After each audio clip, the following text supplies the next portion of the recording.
अस्सलाम वालेकुम मेरी बेटियों और बहनों।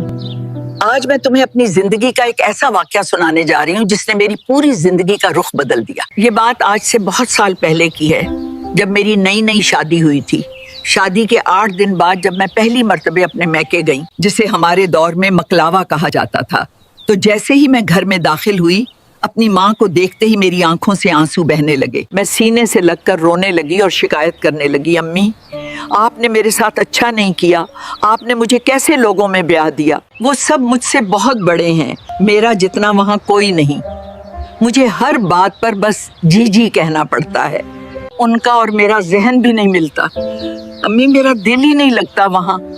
ऊपर से मेरा शौहर भी मुझसे 15 साल बड़ा है। मैं रोते हुए अम्मी से ये भी कह रही थी कि अम्मी लोग अपनी बेटियों के लिए पूरा मुल्क घूम लेते हैं, साल साल रिश्ते देखते रहते हैं, हजारों घरों में झांक कर फिर कहीं एक रिश्ता पसंद करते हैं, लेकिन आपने तो मेरे लिए वो भी नहीं किया।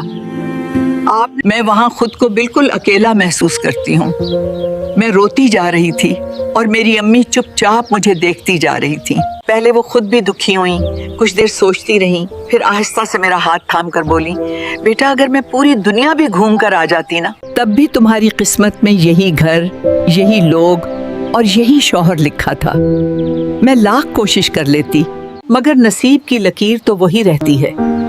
अम्मी ने ये बात जिस यकीन और नरमी से कही, वो मेरे दिल में उतर गई। मैंने आंसू पूंछे और दिल में ठान लिया कि अगर ये मेरा नसीब है तो फिर इसी को मानकर इसी में गुजारा करना है। उसके बाद ना अम्मी से गिला किया, ना जिंदगी से, ना अपने आप से और ना अपने अल्लाह से।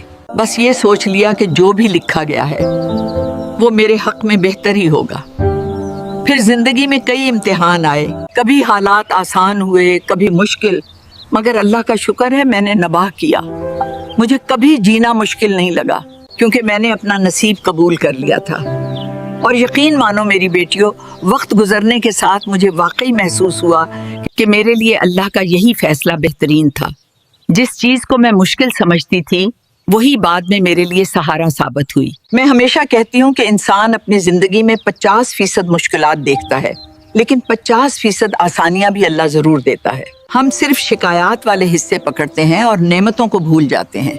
जरा मुड़कर देखें कि अगर आपकी शादी कहीं और हुई होती तो क्या जरूरी था कि वहाँ वो इज्जत, वो आराम, वो सुख मिलता जो आज तुम्हारे पास है। लेकिन कई घरों में मोहब्बत ना सही, सुकून जरूर होता है।